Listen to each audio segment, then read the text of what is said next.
Here we are.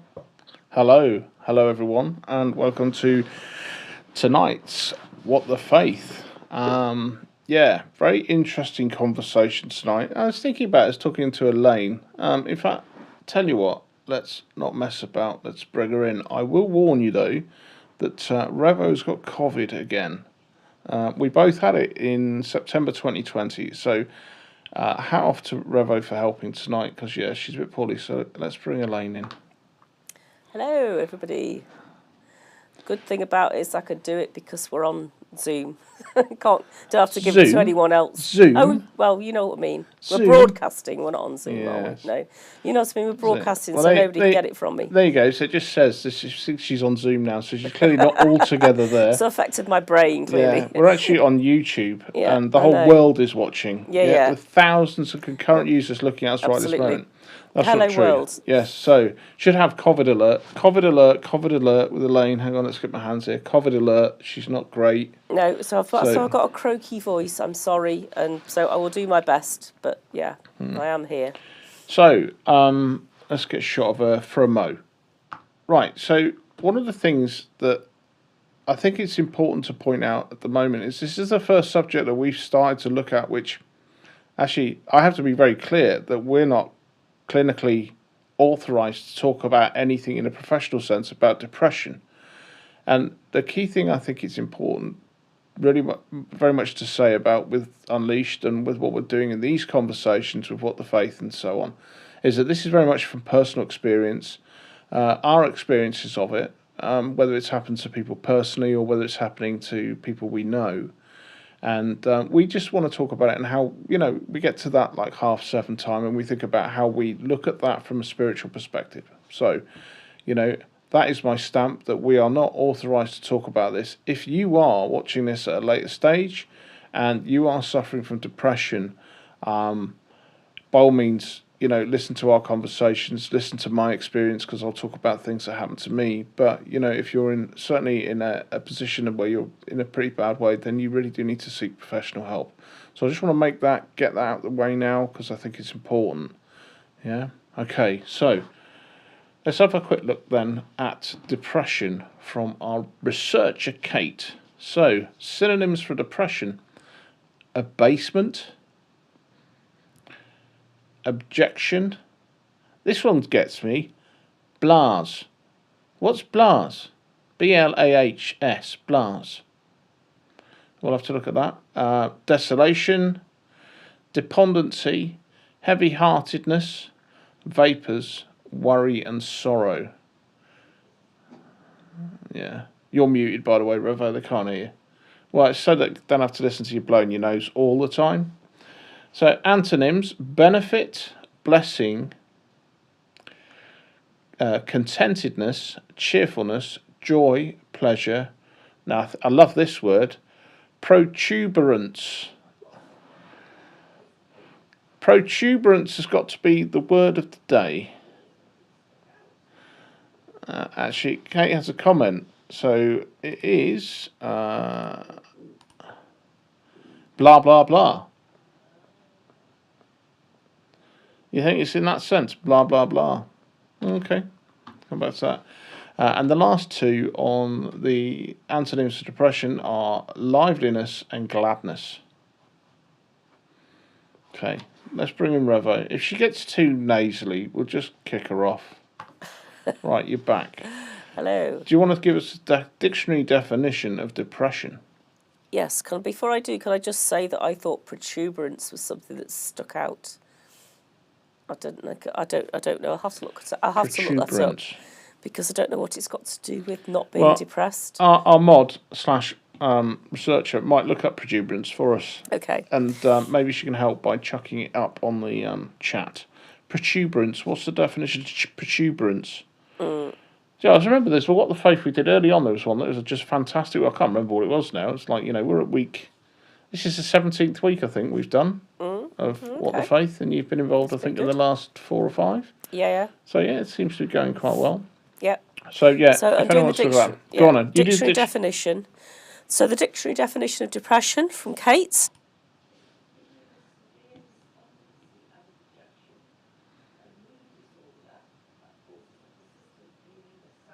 Oh, you're muted. You're muted. Hang on. Right, wait a second. Let me do this.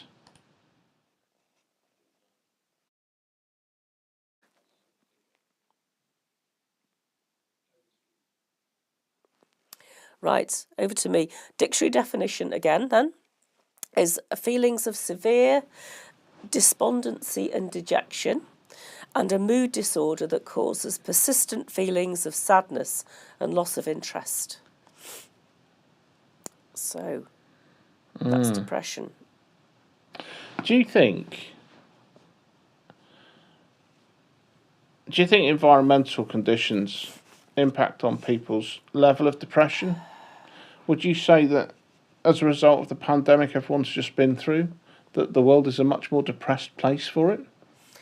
Possibly, I think. I would think that.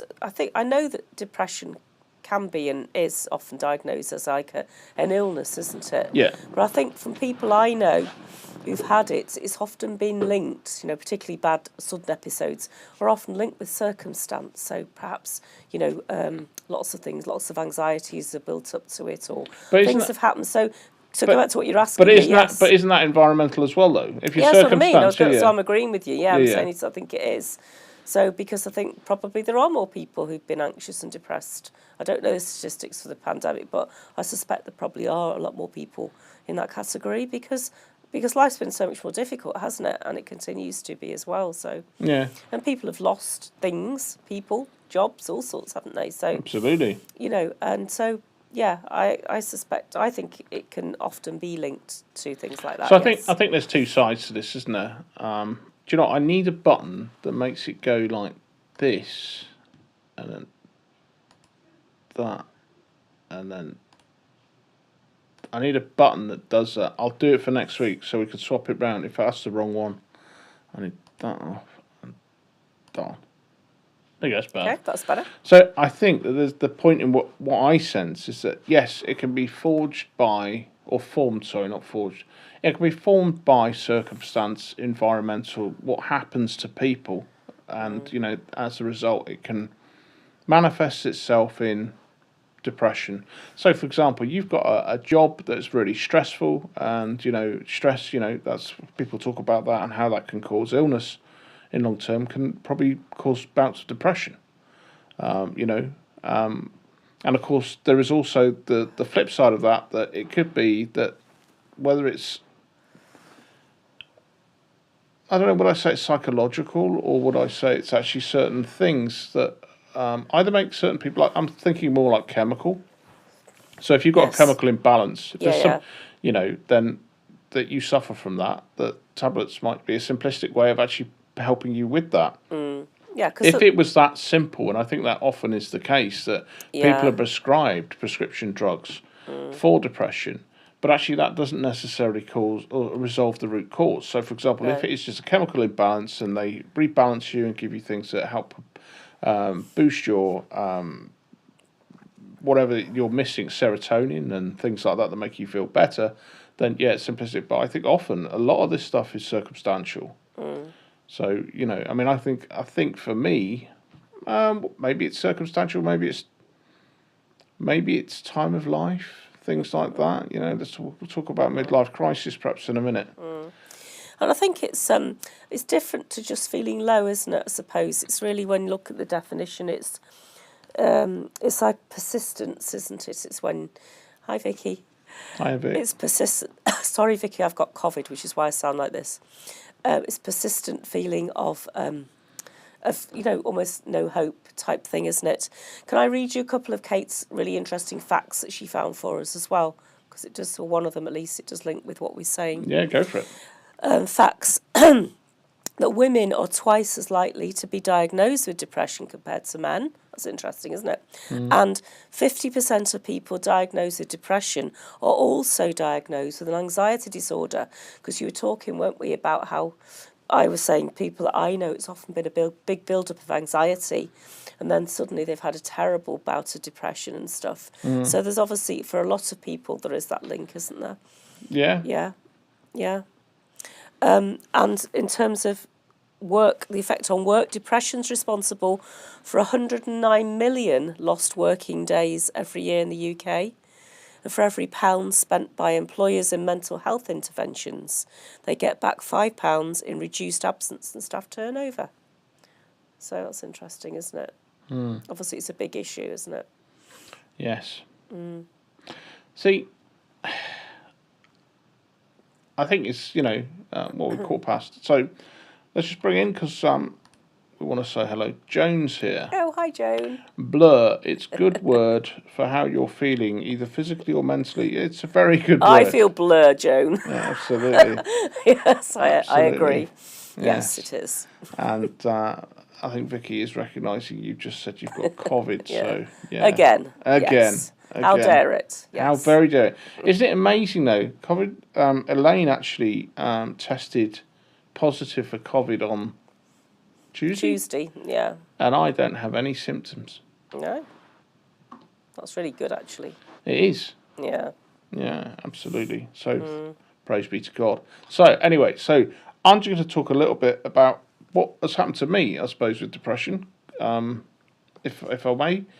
So, I've mentioned before that I've got ASD, and that helps nicely with the fact my anxiety can be a bit high. Hence, this was kind of be what the faith with anxious L, because predominantly I suffer from anxiety often.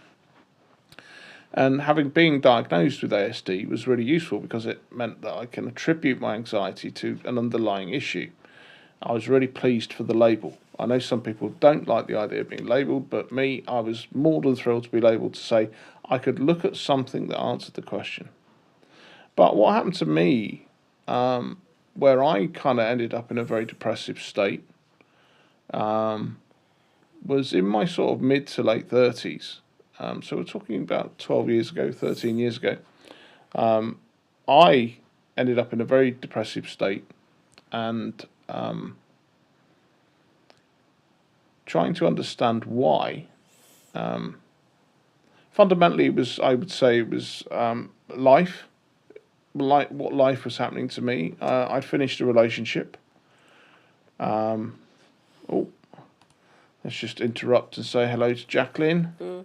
Oh, hi, Jacqueline. Good evening. We're going around in circles trying to connect. Oh, glad you got here. Well, glad you got here. Finally here. Well done. So I think for me is I'd come out of a relationship and, like you do. And I think my biggest issue was trying to understand my purpose in this world. That's what it came down to. The associated result of that is that I started to abuse alcohol. And I did for a number of years. And, I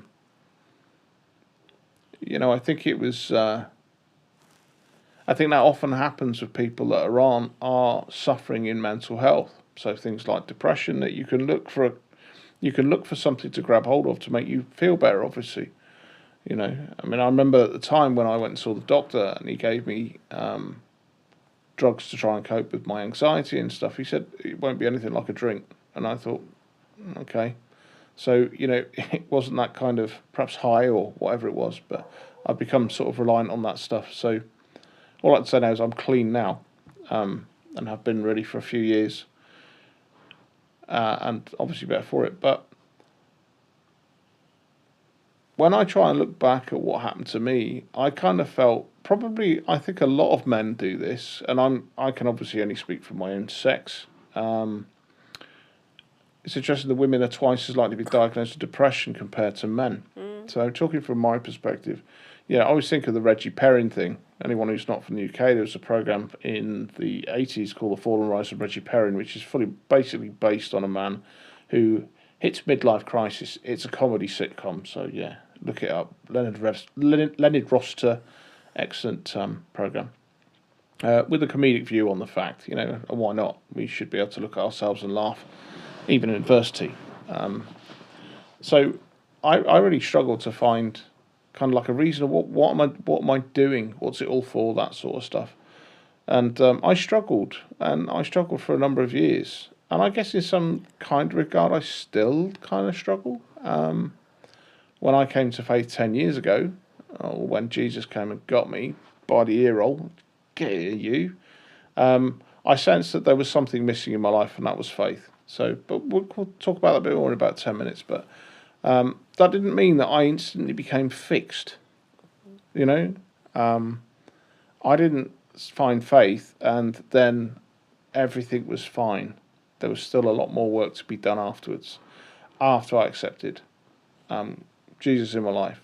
But again, we'll talk about spiritual stuff in a minute.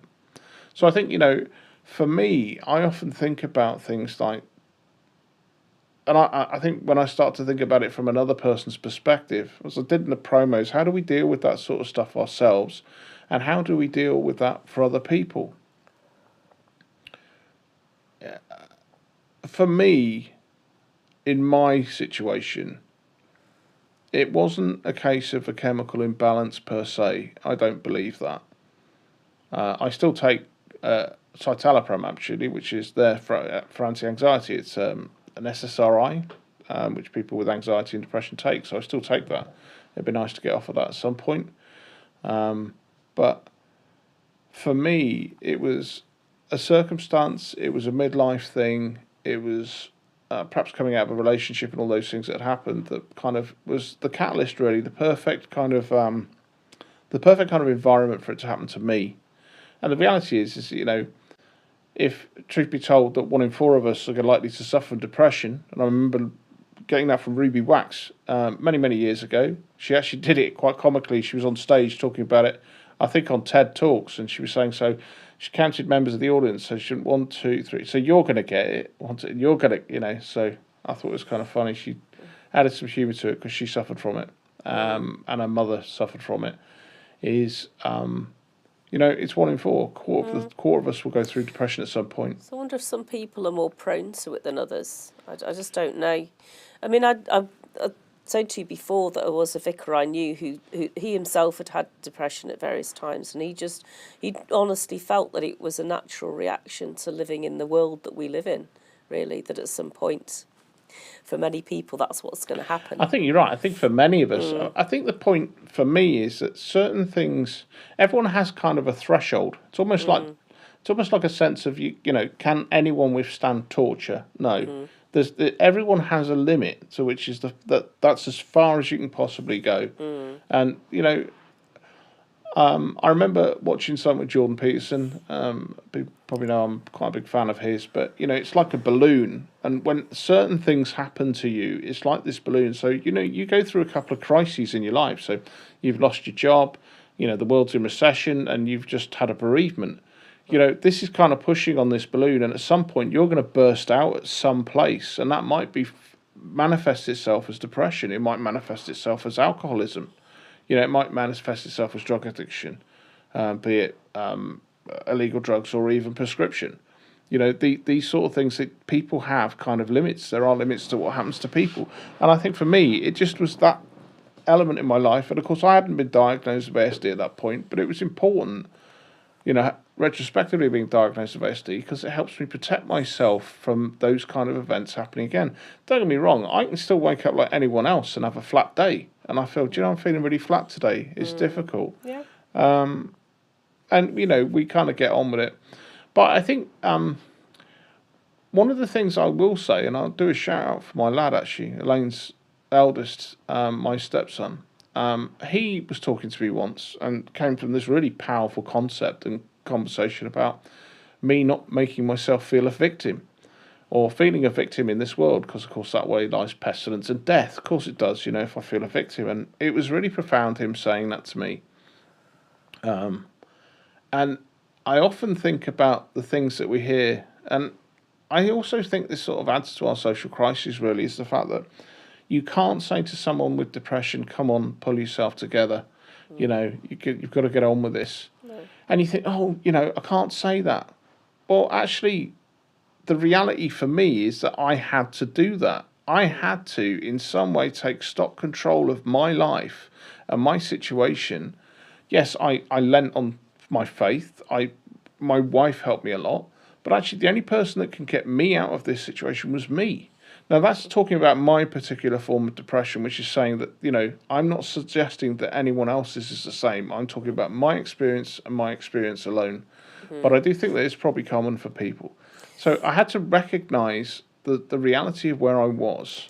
I had to recognise that it was down to me to do something about this. And, as simple as it says, is come and pull yourself together, was actually a real statement of truth.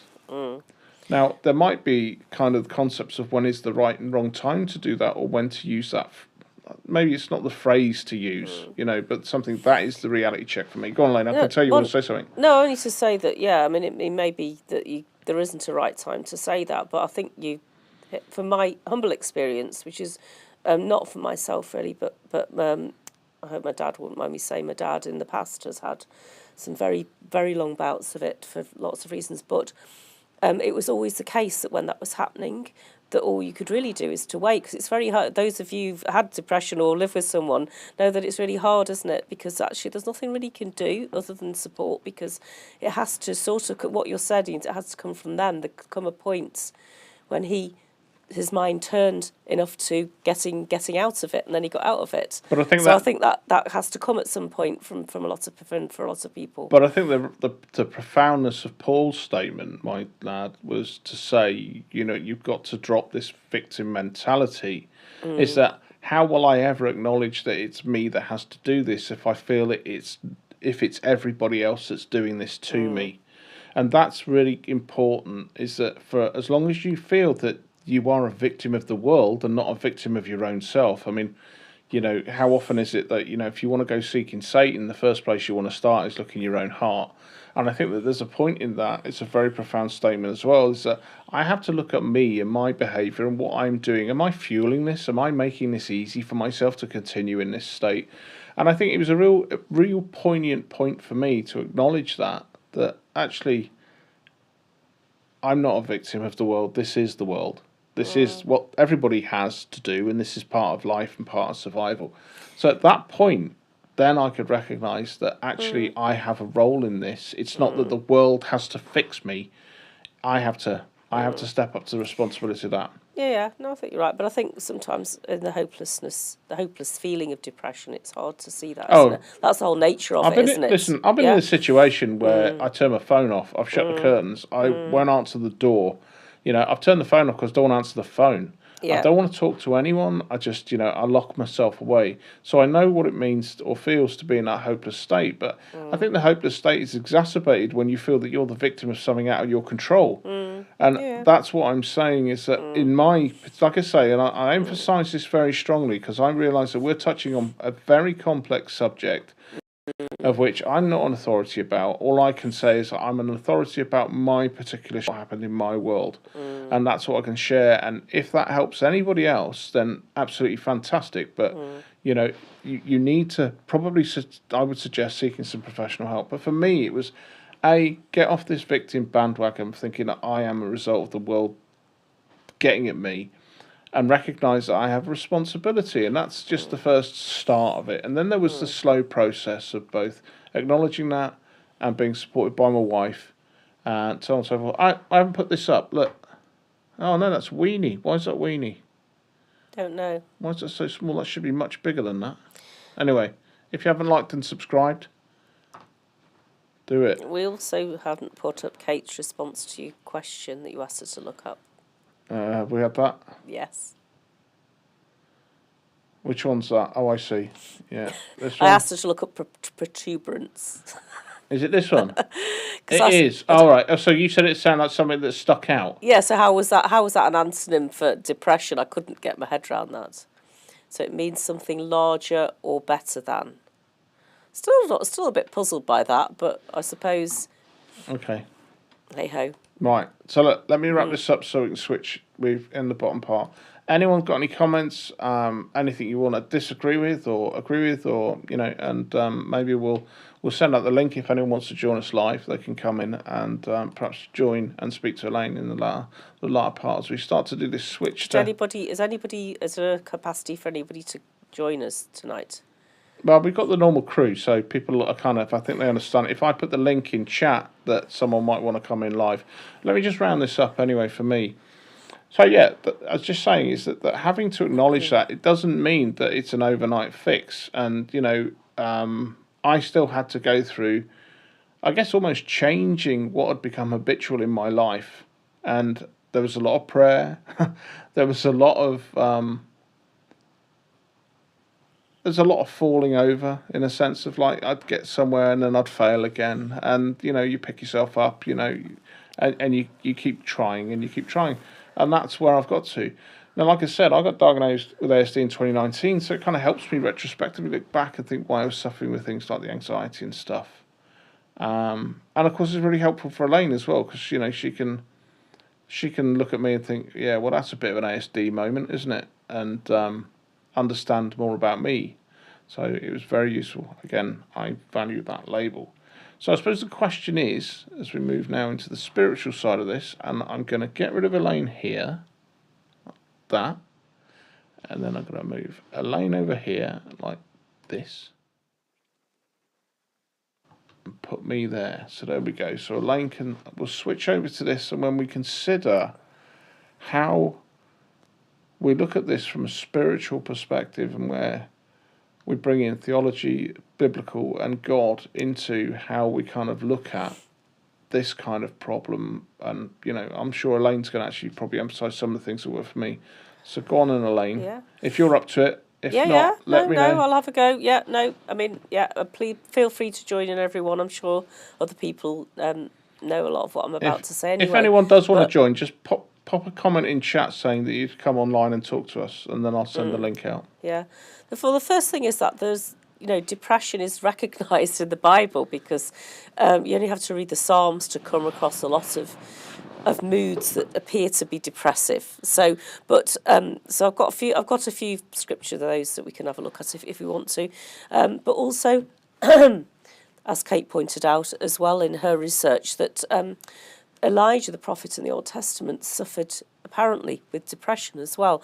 In 1 Kings 19, 1-9, he was fleeing in fear of his life, and it says in the Bible that he went on a journey into the wilderness, and I'll quote, he came to a broom bush, sat down under it, and prayed that he might die.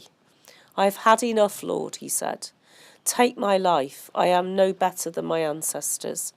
And then he lay down under the bush and fell asleep. And an angel came to him with food and rescued him. But it's just that mood and that statement to the Lord that he just had enough. It just seems like it's quite a depressive mood. And a lot of the Psalms sort of seem to say that as well. Just a little bit from Psalm 102, where the psalmist says, "For my days have vanished like smoke, my bones burn like glowing embers. My heart is blighted and withered like grass. I forget to eat my food. In my distress I groan aloud. I'm reduced to skin and bones. I'm like a desert owl, like an owl among the ruins. I lie awake. I have become like a bird alone on a roof." So it's just this not eating. It's this, wasting away. It's this, groaning aloud. Just seems like a terrible time of depression. So I think there's times in the Bible that shows us that this is obviously a common thing for us humans, isn't it? So absolutely, yeah, absolutely. And so I suppose, what is the answer? What difference does our faith make to times when we really feel like that? There's a couple of things in my head. One of them is that feeling low, if you know Jesus, if we know that Jesus is there, then we have the comfort of his words, like the ones in Matthew 11. Come to me, all you who are weary and burdened, and I will give you rest. So his take my yoke upon you and learn from me, for I am gentle and humble in heart. You will find rest for your souls. For my yoke is easy, my burden is light. And there's lots of verses in the Bible about how God is with us, how Jesus is with us, and we've got that assurance.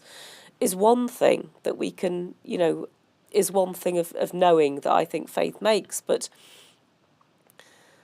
before you, I don't want to go too much into much scripture.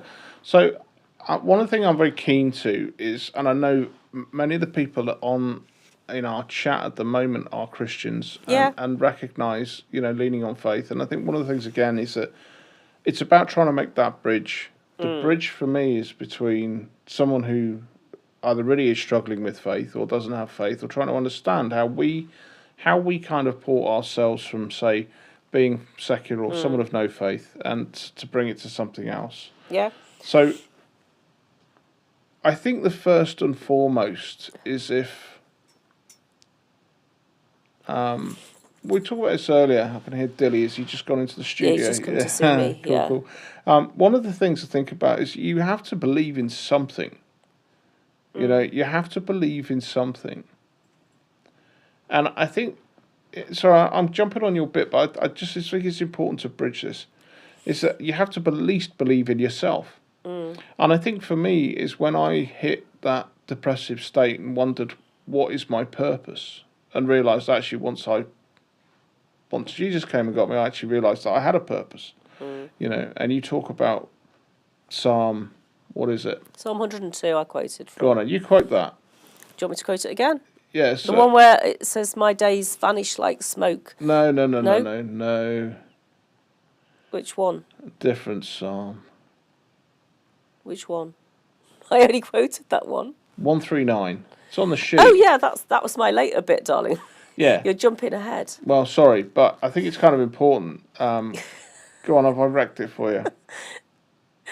Yeah, well, no, you say it. You say whatever. It doesn't matter. I was going to come on to that. All right, but I think maybe if I don't mind me just switching it around, is that... I think we've got some comments coming in as well in a minute. Yeah, I'll have a quick look in a sec. But I'm just saying that at the moment, if you are kind of thinking, I'm a bit intrigued in faith and stuff like that, and you might be going through this sort of stuff, I think one of the things you have to at least recognise is your own worth.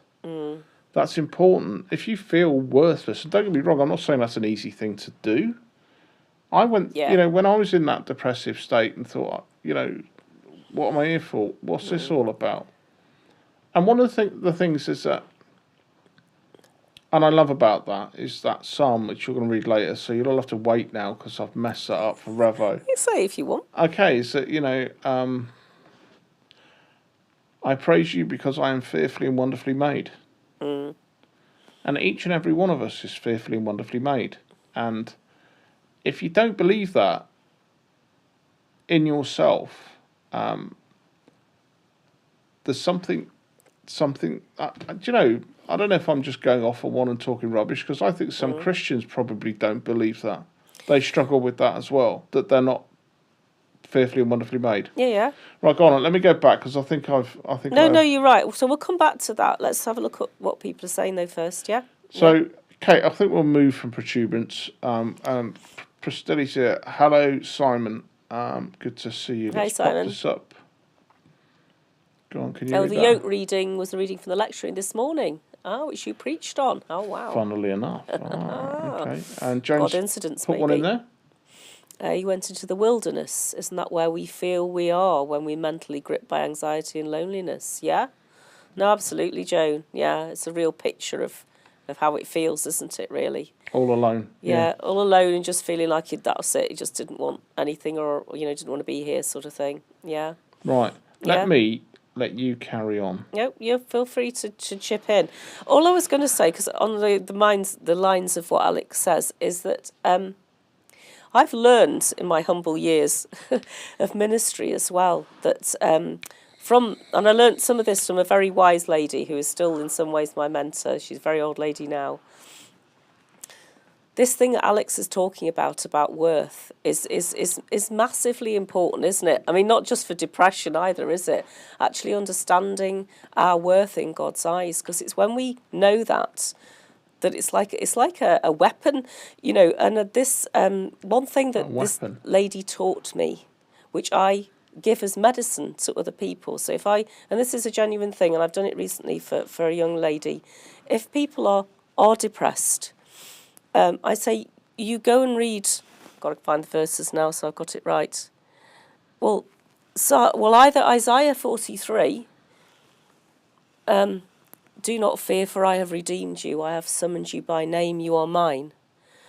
And it goes on further on, since you are precious and honoured in my sight, and because I love you. So I say read those verses several times a day, or Psalm 30, and Psalm 30, 139 Alex is talking about. I praise you for I am fearfully and wonderfully made.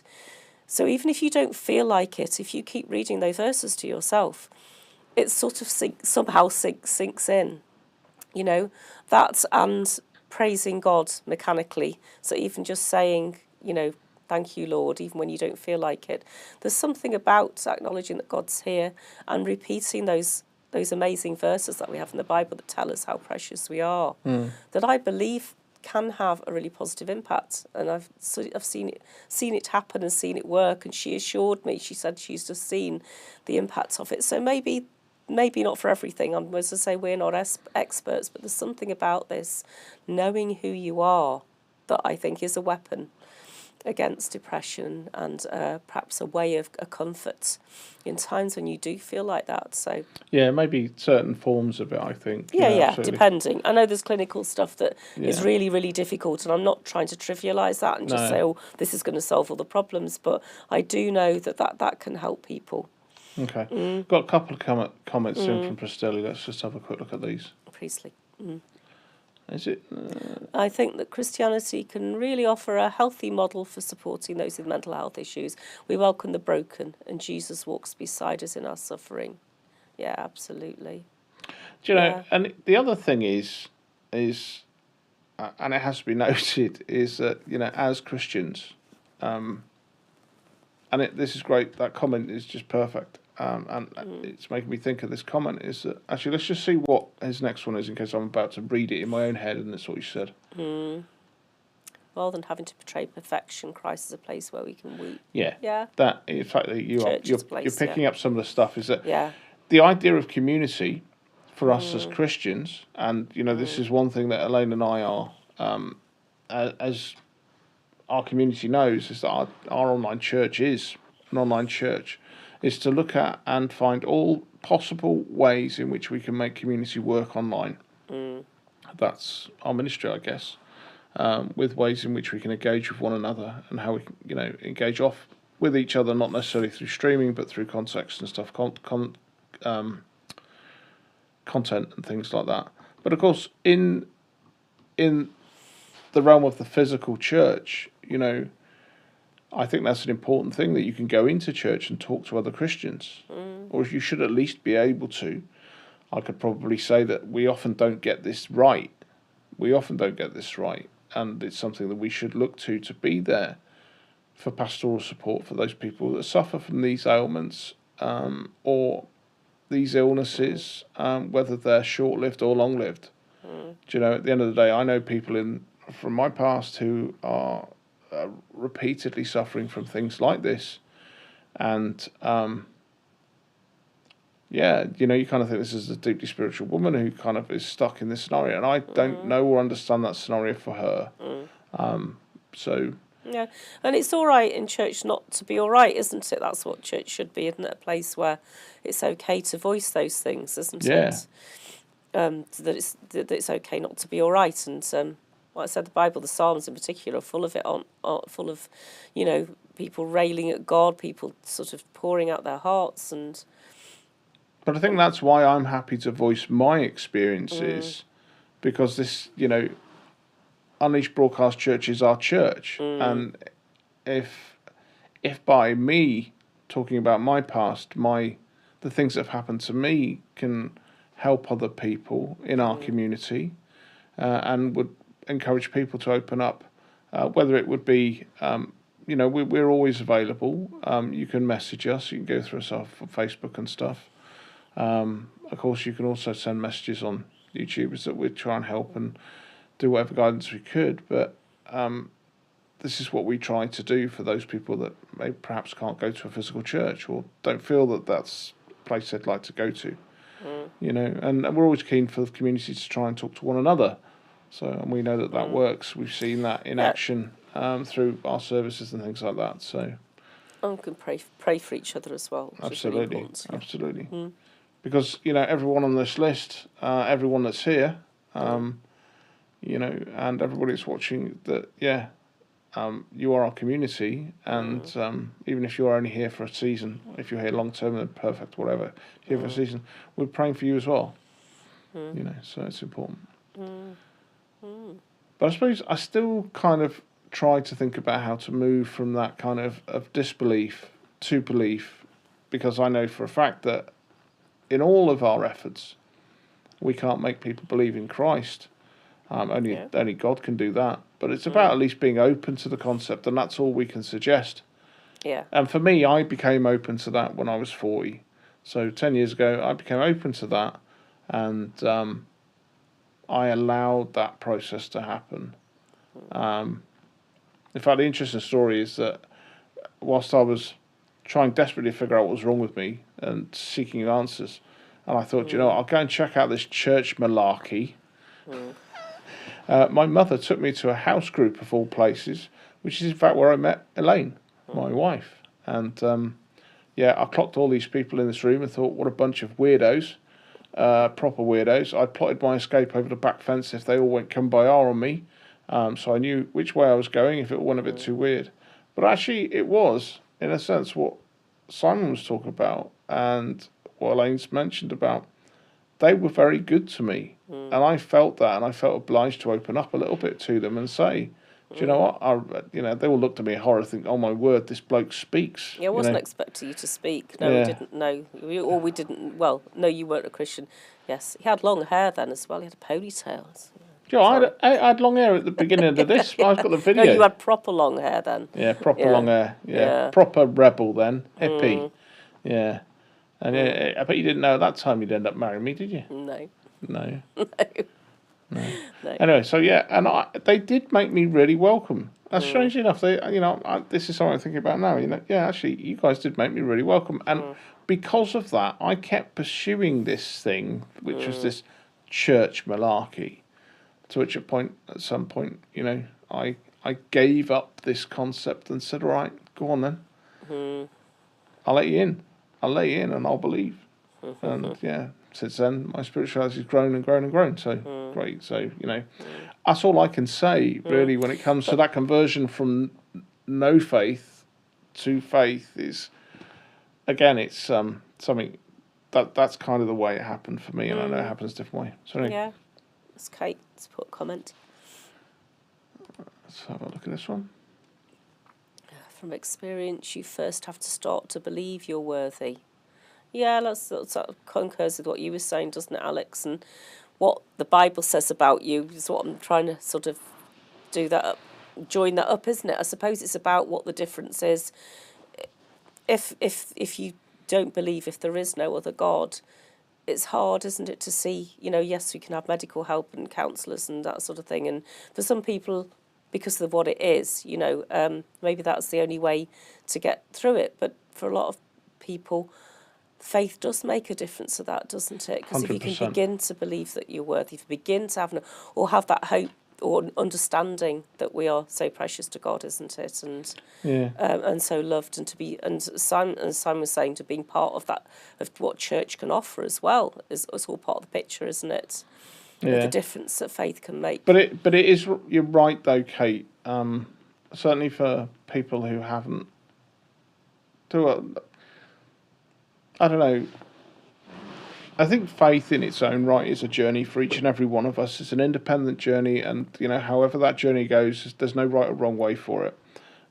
There's no time limit on how people come to faith, how strong their faith is, how whatever their prayer life, all of these things. It's a very independent. It's your relationship with God. That's it. My relationship is my relationship with God, and Elaine's is hers, and all the same. But I kind of talk, and this is what I try and focus on, especially in what the faith is. That what is faith? That's what the faith is really about. What is faith, and how we adopt the strategy of looking at the theme, which is to do with this Sunday service. But it is kind of like, how can you kind of explain that to someone with no faith in a way that kind of leads them to the process of trying to at least think about it positively in some way. Pristilli has put a comment up, I think, in conjunction.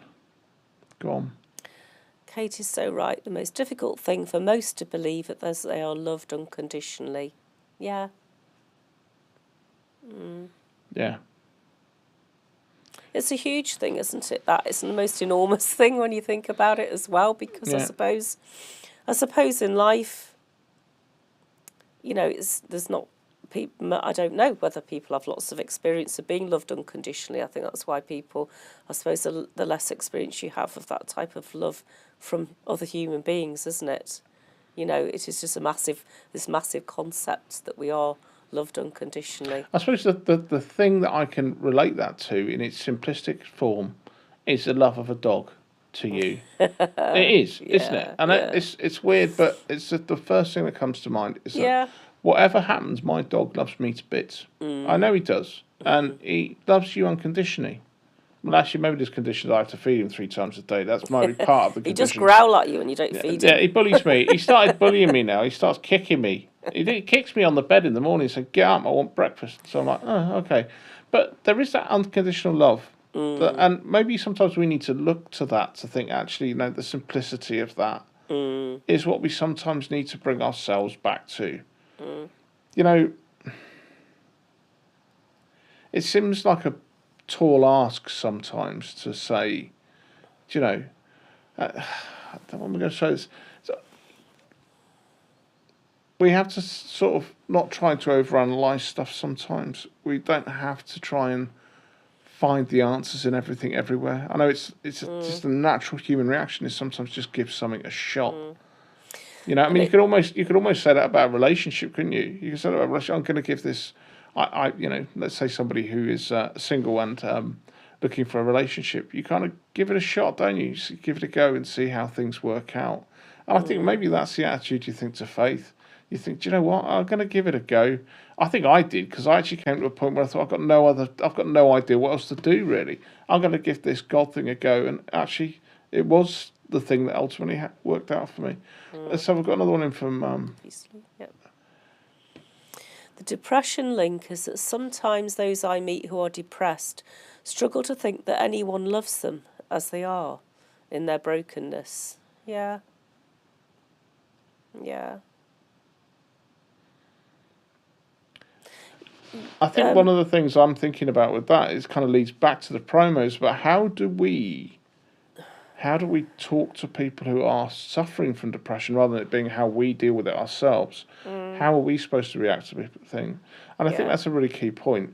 It is very difficult. I always put this down to, certainly for me, is that it doesn't matter what's going on around me, what else is going on in the world, however bad is going on in the world. Yeah, like you might see things where, if it was a comparison, let's compare my life right now with something else. It doesn't matter. You seem cocooned and stuck in a bubble.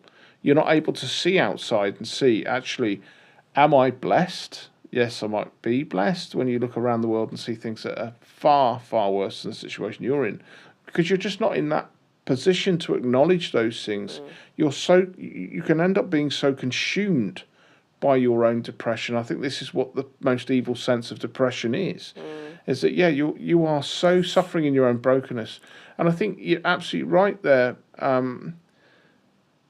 Look, is it Priestilly? It is Priestilly, you're right. Yeah, thank you. yeah. Okay. It's me who misread it. Yeah. So I think Priestilly's right in the sense that actually when you're in that strange cocoon, that bubble, it is sometimes hard to think, why would anyone think that I'm worth it? I'm worth loving. And it's very hard. And I think... Yeah, there'll be a whole sense of unworthiness, isn't there? Yeah. And yet, so, well, that's the difficulty, isn't it? Yeah, they struggle to think anybody loves them. So it's like if understanding that, he loves us as we are is the hard bit, isn't it? Because we are fearfully and wonderfully made, but that's quite difficult, isn't it, when you're feeling depressed? Well, there has to be a point. That's where maybe the mechanical stuff comes in. The love of the church family comes in, isn't it? The focusing on. I think there has to be a point. I mean, certainly from my experience, there has to be a point when I got over the sense that I felt that actually maybe I'm not a victim to the world. This is just the way of the world, and this is existence. So I need to pick myself up and pull myself together, if you will. But there has to be a point when you have to dig deep. And I think, like I say, for my scenario, and you have to work at this. It's how. I'm trying to find another experience, another analogy of this. So perhaps you lost everything. Something happened. You went bankrupt and you lost everything. You've got to rebuild.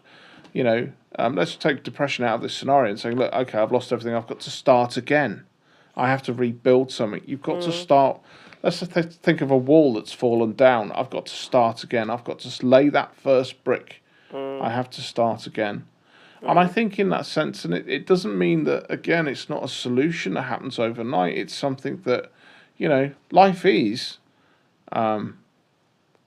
trying. There's things that happen in life that take time. And one of those things for recovery from that thing, as it took me many years to deal with it, took me many years to get off drinking.